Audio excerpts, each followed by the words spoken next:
everyone. I would like to officially welcome you to episode 1 of Lauren is Living Life. Thank you for joining me. My name is Lauren Stong, and my goal is to help others attain lifestyle changes that are sustainable and can help to reduce inflammation within the body and ultimately help to create a better quality of life, because that's what we all deserve, is a great quality of life. So in this episode, I'm going to cover a little bit about my background and my journey with Crohn's disease and what ultimately led me to those lifestyle changes. Secondly, I'm going to discuss with you guys tips and tricks to help to prepare you both physically and mentally for these lifestyle changes, because I know they aren't easy and I want to set you up for success. Lastly, I'm going to leave you guys with just a little bit of homework, a very simple beginner way to start to make these lifestyle changes. So let's go ahead and get started into my journey and how I came to be. I wanted to give you guys a little bit of background on my journey and my history with Crohn's disease, so you guys would know ultimately what led me to making these lifestyle changes. Grew up in a very Italian-loving household, 2 parents, 2 sisters. Everything revolved around food and family. So naturally, being Italian, you can imagine my diet was very largely comprised of pasta and milk and cheese. When I was a kid and I used to come home from school, my mom's way of rewarding us academically was to have a Happy Meal sitting on the counter waiting for us when we came home from school. Fast forward to my teen years, I was very socially active. I was a cheerleader all 4 years of high school. I was always at games, practices, competitions, parties. The list just went on and on. And this is when, looking back, I started to make some not so good lifestyle choices. Fast forward to my mid-20s, I was working 3 jobs and I was eating out 2 to 3 times a day. I was surviving on caffeine between coffee and energy drinks. It was a recipe waiting for disaster. So this is when my body decided to tell me, Lauren, what are you doing? This is too much. You need to stop it. I was going to the bathroom 2 to 3 bites within getting into a meal. I was going to the bathroom 10 to 15 times a day. I dropped almost 20 pounds and I was so extremely tired. I had no idea what was going on. So I decided to reach out to my PCP. My PCP ran a couple of tests and decided to refer me to a local GI doctor. The GI doctor then decided to move forward with a colonoscopy endoscopy, and that's when he discovered I had moderately active Crohn's disease and basically told me the only way to treat it was with medication. He very quickly prescribed me a drug called budesonide, which is a steroid. So I figured, okay, let me give it a shot. What do I got to lose? Well, I had a lot to lose. So I get to the pharmacy and find out how much this prescription is going to cost me. And I could only, at that point, afford to pay for 1 week's worth of prescriptions, because at this point, I had decided to open up my own salon because work was going to be too much with 3 jobs. So I had a very high deductible, and at this point, it was January. So what was I going to do? The doctor told me you have to be on this drug for 3 months before you can know if it is going to work for you. So I sucked it up for those 3 months. Every week I would go to refill my prescription, and in the back of my head would curse out why this drug was so expensive. I couldn't believe it. After being on the drug for 3 months, I discovered that it didn't work and it actually caused a lot more side effects and a lot more complications with the disease. So this is when I decided I was absolutely 100% fed up. I was not going to do this anymore. I read book upon book, medical journal upon medical journal, to discover all these little teeny tiny solutions that I started to implement into my life that ultimately led me to the point where I'm at now, which is remission. And it's been great. It's been fantastic. And this is where I think this disease has saved my life, because I would have never made those lifestyle changes had Crohn's disease never happened to me.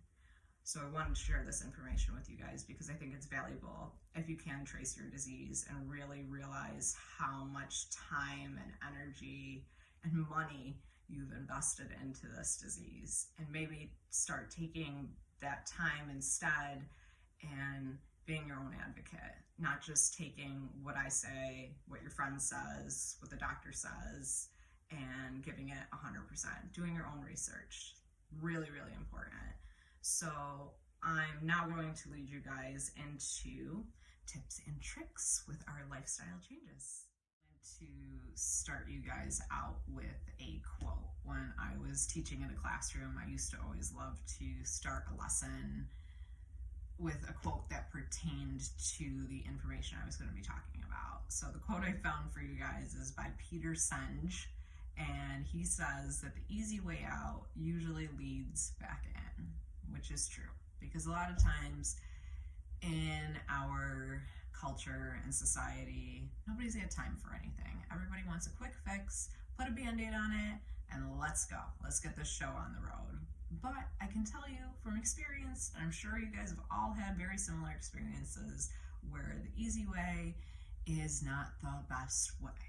So just because you're on a medication that is supposed to help keep you from flaring up or keep you from having whatever the case may be, it's not going to be a cure-all, is the whole point that I'm trying to make here.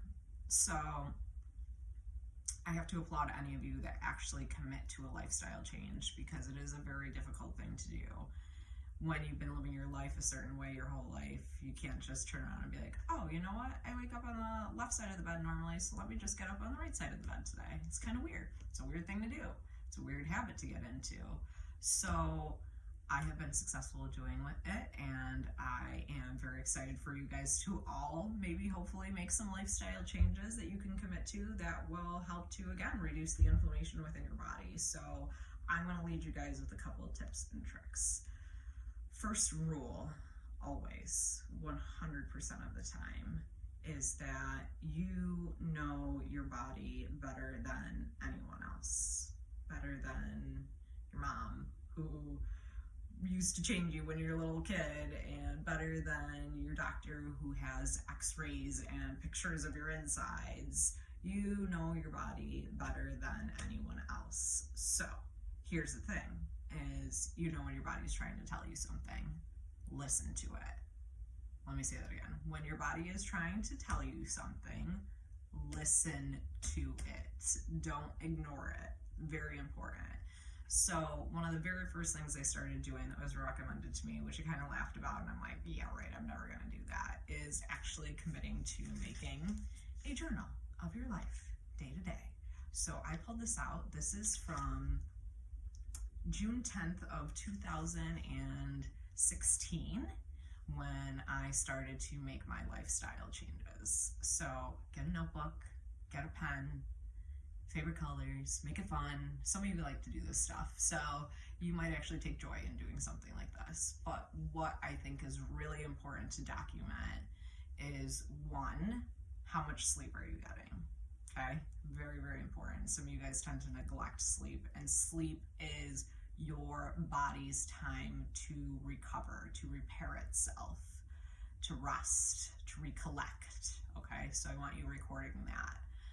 What I also recorded, grossly enough, was my BMs, right? Whether it was good, whether it was bad, how many times a day it was happening, what time of day it was happening, that kind of thing. I think especially given Crohn's, colitis, IBD, IBS, these are all things that happen to us all, and very awkward to talk about, but is something that you do want to track and something you do want to be aware of. Another thing you want to track and be aware of is what exactly you're eating. What time are you eating? How many servings of something are you having? Are you measuring it out? Are you weighing it out on a scale? These are all little minute details that we kind of tend to ignore and kind of put in the back of our head, like, oh yeah, I ate a salad yesterday. Yeah, well, okay, well, what was on that salad? Was it loaded with bacon and cheese and tons of Caesar dressing? Like, what was on it? So the more specific you are in writing your journal, the more success you will have with tracking when you started to feel like garbage, or when, more importantly, when you were actually feeling good, right? I mean, how cool would that be to know what actually led you to feeling good? Now, the other thing I want you to put on here is if you are taking supplements or medications, same thing. What are you taking? What time are you taking them? Are you taking them with food? Those kinds of things. I think those are also very important to track. So tracking is key to getting you guys success. Now, the other thing, put this down, I have to share with you guys is, this is something that could be a touchy subject for a lot of people, so I don't want anybody to get mad at me for saying it, but a lot of times, and I'm guilty, I'll be the first one to say it, when something is wrong, we like to play the victim. And I have a really, really large problem with this. God is not picking on you. We can't just be like, oh, poor me, I got diagnosed with this, such and such, and I'm just gonna never be able to live my life the same way. There are starving children in Africa. There are wildfires spreading through Australia and killing hundreds of thousands of animals. I mean, life could be so much worse. So please, please, please do not play the victim. You have to be proactive. You have to be a solutionist. You have to say, okay, this didn't make me feel good, or this wasn't right, so what am I going to do to change it? Okay? You got to stay very objective. I know it can be difficult, especially when this disease does take its wear and tear on you. But this is where you come to me, you come to our community, and you say, hey, I need some love, I need some support, I need you guys to give me a hoorah to keep me going, because it can be tiring. But this is where you can't internalize everything. If you need help, you ask for help, whether it's something small like, hey, can you run to the grocery store for me? Or, hey, can you just listen to me vent? I just need somebody to talk to about this. Those are all things that are super, super duper important. So, secondly, aside from not playing the victim, is you have to be willing to make these lifestyle changes. You have to commit to it. Just because you gave something one day, 1 week, 1 month even, does not mean that it is going to make the difference. What you have to step back and think about is, it's taking me X amount of time to develop this disease. So it's going to take you that much more time plus to reverse all the damage that's been done. So a lot of what I've read and a lot of what I've found in my own personal research basically says that any lifestyle change you make, you have to commit to for a minimum of 90 days.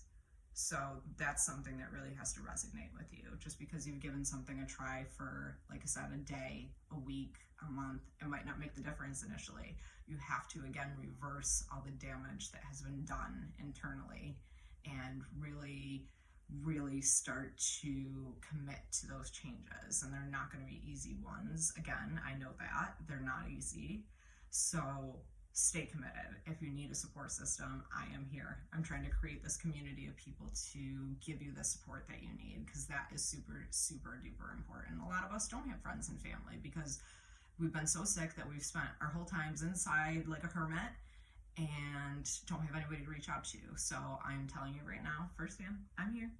And I'm sure there are plenty of other people out there that would be willing to help love and support your journey. So what I also think plays into a huge part of this is that, again, you can't take everything that I say 100%.